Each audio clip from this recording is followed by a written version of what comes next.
Yeah, good afternoon, everybody. Chief Scout, Cache Scene Investigation.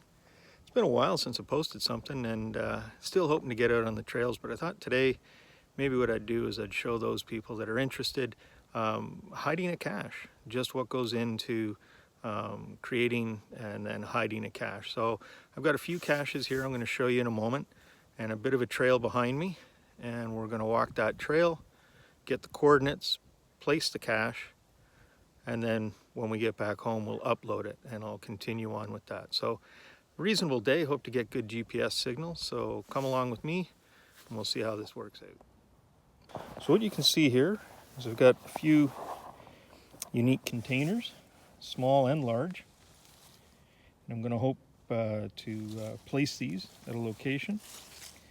And of course we'll open this one up and you'll be able to see inside that we have a notebook so we can log the cache, and then we put some swag inside for people to be able to take and trade. Fun stuff for the kids and a reward for finding the cache. It's also big enough that if people want to leave trade collectibles, trackables, geocoins, they can do that. So what we're going to do is we're going to try and find a suitable location for these caches and then let the hunt begin. So you can see here we are in a bit of a wood lot. It's actually part of a trail. Don't want to give too many hints away. And we're just trying to find a suitable location that won't be near other caches, because there has to be a certain distance. And then using the GPS, once we can get a signal, we'll be able to record the exact location that we're going to place the geocache. And then that will be what we're able to use to upload the coordinates on the geocaching.com website.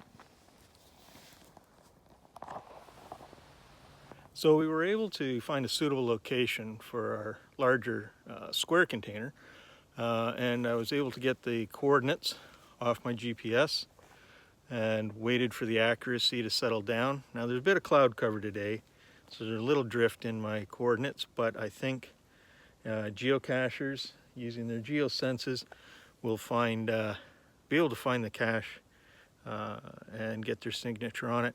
So we're going to continue down our path and show you a bit of the surrounding area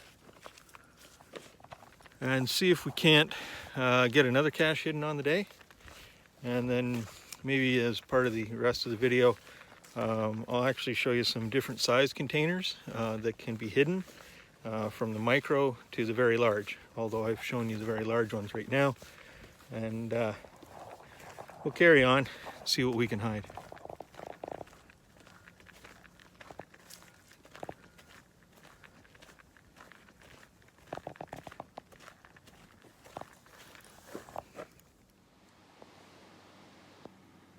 So here we are now at the computer, and so under my profile I'm going to enter the coordinates and take the steps necessary to list a new geocache. Matter of fact, the area we went into, I was able to place 3 geocaches, and I hope to be able to list them successfully. So here we'll go through some of the steps and we'll get the caches published. It's a little bit like fishing, because now I have a new cache. It's like baiting a hook. I cast it out, it gets approved, and you wait for the first to find. So here we are on the geocaching web page. You can see there's options of finding newest caches published, most favorites, different filters you can apply. But what we want to be able to do is play caching.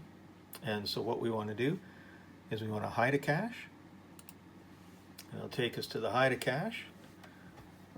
And so you can see from my account, it says I've hidden 37 geocaches. Now, not all of them are active, but I do maintain about 10 of them currently, so let's add to that total. So the next step, go to hide a cache.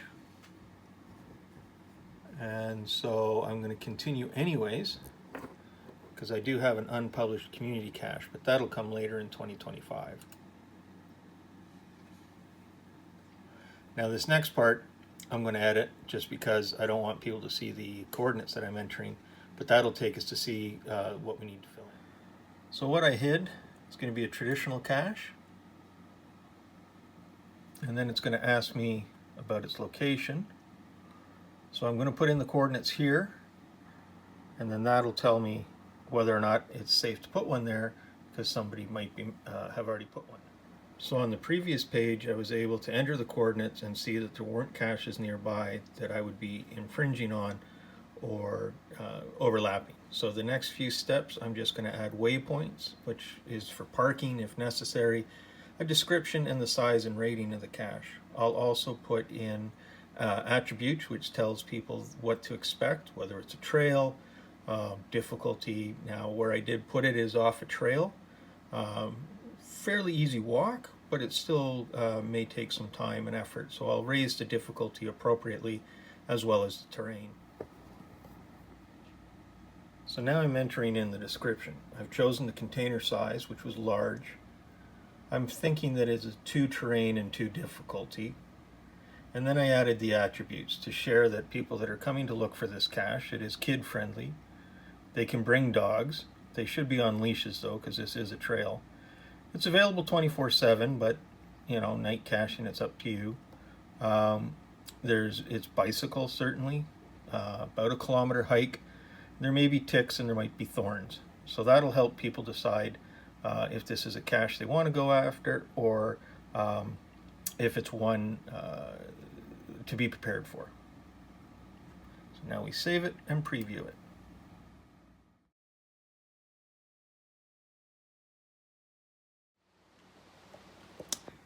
So my coordinates were accepted. I posted a note for the reviewer, and it was sent off to the volunteer reviewer to make sure my cache is safe and appropriate for people to participate in the game. And within a day or two, I'll get a notification that my geocache has become active, and then I sit back and I wait and I see who's going to get the first to find on the first of 3 caches. Probably what will happen is the other 2 get published, is someone is going to be able to come and get all 3 at the same time. But it's always good to refresh the game pieces in the surrounding area and invite people out. So don't forget, if you like this video, to click subscribe, share with your friends, and we'll see you on the trail.